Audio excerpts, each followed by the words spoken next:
ओम श्री गुरुदेवाय नमः। आज्ञा हे मोर प्रिय समस्त सुधीवृंद को कोटि कोटि प्रणाम। गत अध्याय आम कथावस्तु सबू किसी कथा कहले कि आम पुराण शास्त्र उपरको जावा जे अच्युतानंदर 46 पटल एकाक्षर उपरे कारण मोर यही पटल मध्यम एकाक्षर ब्रह्म एकाक्षर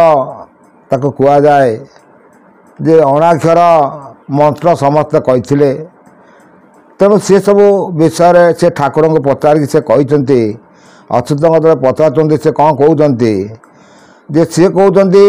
जे चित्त संशय हेला दूर त्रिमुख शुणी ज्ञान सार आबल बहुत संशय रही मोर हृदय एकाक्षर जे अणाक्षर से अटे केमते प्रकार किभावे थाई कि रूपरे केमते प्रकार प्रचारे ताहा कहवा प्रभु मते संदेह न रहुए तेते। प्रभु जो एकाक्षर अणाक्षर तत्व उपर मत किसी कहतु जे संदेह मोर मोचन हम तेणु निराकार कहते कौन कहते शुण अच्युत देई मन शुण गो पद्माल या शुण गो विनता तनाई ए प्रश्न विषम अटाई जिते स्वयं नारायण निराकार विष्णु बसती माँ लक्ष्मी ठाकुराणी बसती वाहन गरुड़ बसी विनता नंदन तेणु से कहते अच्युत जो प्रश्न पचारू ये प्रश्न हूँ विषम प्रश्न। देखो मुझे कही आसली नेमाल बट उपर किना पृथ्वी तत्व कही आसली अच्युत स्वयं निराकार को पचारि सब बुझुंट से कौ जगार तांकरी आस्थान बसी से बुझुंट तेणु से 46 पटल प्रमाण भी कर निम वृक्ष समस्त बसिकी आसिकी दर्शन करते कि ये हूँ आम हिंदू शास्त्र कहानी सनातन धर्मर कहानी। तेणु सनातन धर्म हिंदू धर्म पर आम आलोचना करवा आसंता अध्याय सब आगक आलोचना करवा हिंदू धर्मर नीति नीति कौन कौन कौन संस्कार हेले जाए तुम हिंदू बोली पार से सभ्यता आम आसवा से सभ्यता उपरको आसवा जो मुझे आसी से सब आसिक कहबी से आउ कौन कहते जे से शुण विनता तनई ए प्रश्न विषम अटई एकाक्षर उपगुण जमंत अटई प्रमाण जेपरी होइछि स्थापित शुण कहूँ तार तथ्य से कहते तार तथ्य से कहते कौन कहते ना प्रथम 3 संख्या लेख प्रथम 3 संख्या ता तले अधलाए रख तार केते हैला आज्ञा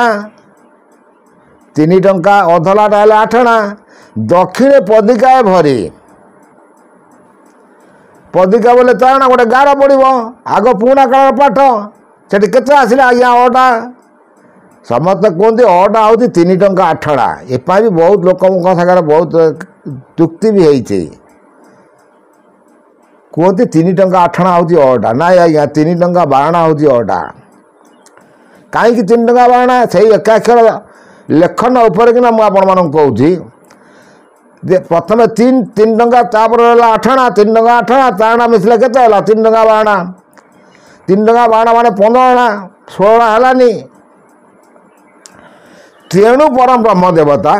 सी 16 वर्ष नवजुआ 15 आना सब 15 वर्ष नवजुआ रही था। सुंदर सुंदर तथ्य ये हूँ ज्ञानर तथ्य आपको बुझा दरकार मुझे मोर चैनल माध्यम सब ज्ञान बुझे आसूँ आप बुझे ताकि तापर से कौन कहते ना प्रथम 3 संख्या लेख ता तले 8 आना रख 8 आना अधबाए रख दक्षिण पदिकाए भरी बामरे एकार छाटेणी जो अटा आप लिखिले से अर बाम पटे एकार छाटेणी दक्षिण ओलट छाटेणी जदि आप बाम पटे एकार छाटेणी देले दक्षिण पटे ओलट छाटेणी उल्टी बुल कारण आजिकल कलिर अंतिम समय बहुत गुरु मैंने शिष्य को एकाक्षर उपर लिखे सब देते हूँ अणाक्षर जंत्र आपको बेकर पका बहुत पुण्य हम बहुत ज्ञान हम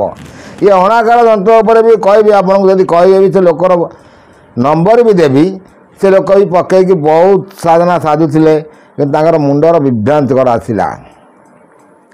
मुझे चैनल गलापर से देखिकी मत प्रश्न पचार मुझे उत्तर सब बतई सब बतई यही रास्ता गले पुओ तुम सुधार आसीज कि असुविधा हेनी से सुधार हो गले छाड़ू से कथा देखा डाणे ओलट छाटणी है उलट छाटणी है ये बुलिला तले सिद्धरस्तु तले 4 अंक लिख 4 अंक सी अटा कलापर 4टी अंक लिखिल तापर लिखला ता ऊपर चंद्रबिंदु भर यह एकाक्षर भणी देखी उच्चार स्तुति बाणी से अच्युत कहते ये हूँ एकाक्षर लेखनर तत्व। तो लेखन तत्व आप कौन करें ना एक बुलेले चंद्रबिंदु भरी सारापर कौन करेंगे ना यह एकाक्षर भणी देखी उच्चार स्तुति बाणी नमस्ते परम ब्रह्म रूपी नमस्ते आहे जगत व्यापी नमस्ते परम पुरुष सृष्टि प्रलय स्थिति नाश ये एकाक्षर जहाँ देखिल ताको यदि आपण मैंने घरे रखापी चिंता करेंगे घर उपकार घर विपद आपद ताको गोटे तांब पत्र हो बा ताल पत्र हो से जंत्रटी लिखे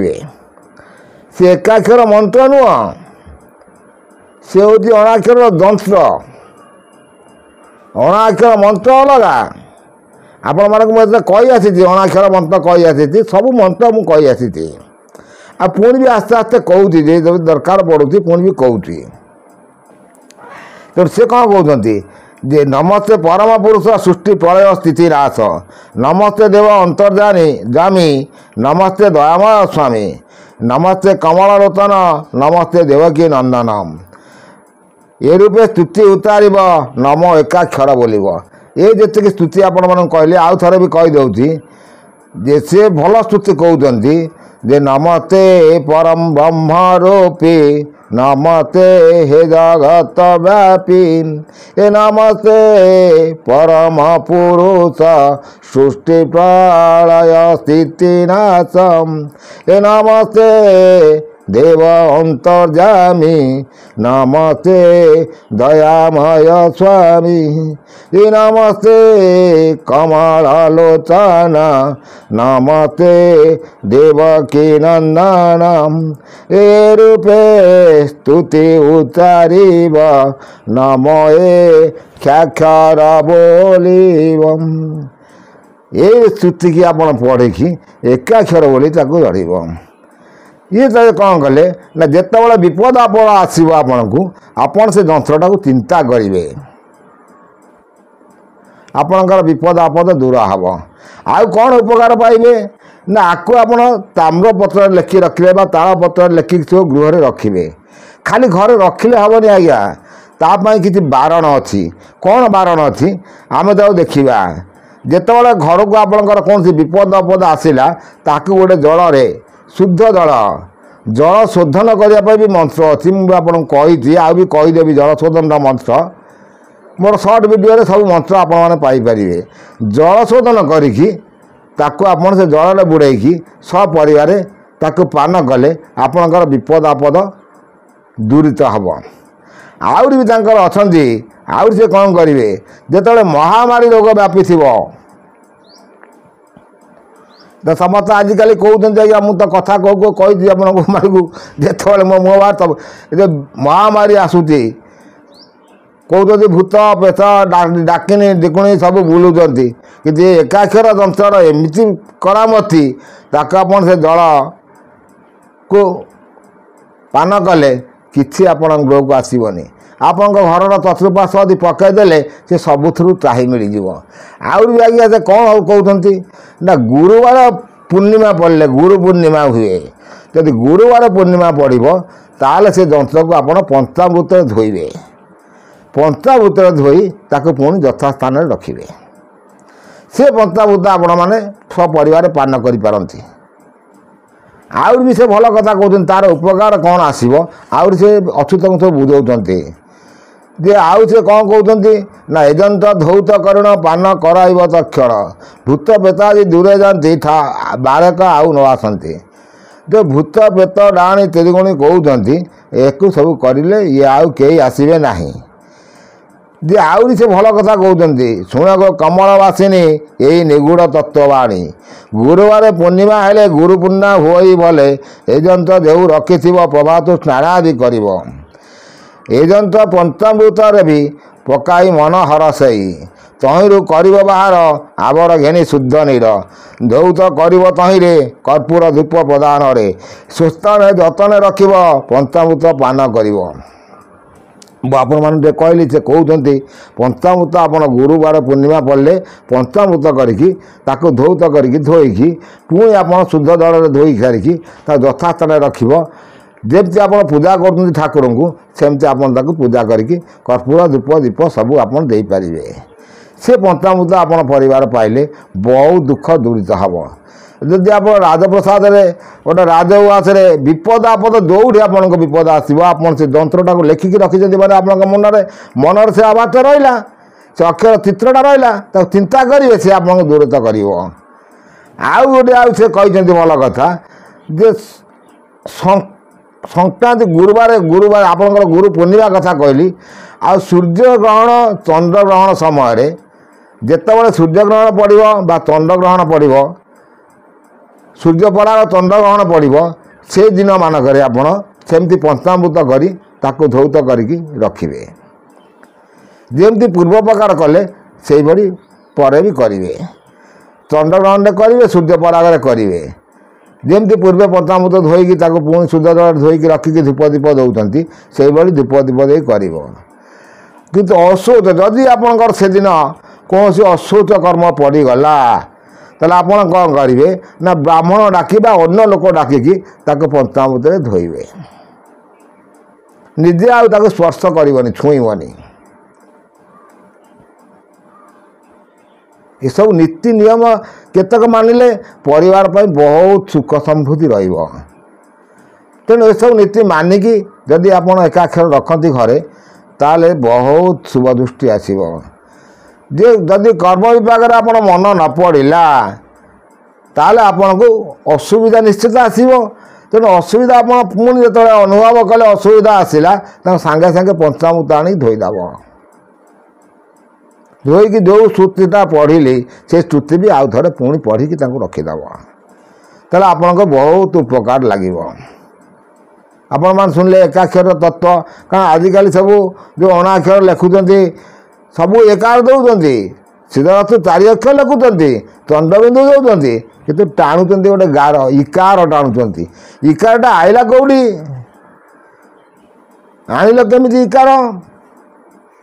ସେଇ ଯନ୍ତ୍ର ବିଷୟରେ ସେମାନଙ୍କୁ ପ୍ରଶ୍ନ ହେଉଛି, ସେ ଇକାରଟା ଆଣିଲ କେମିତି ଆଜ୍ଞା?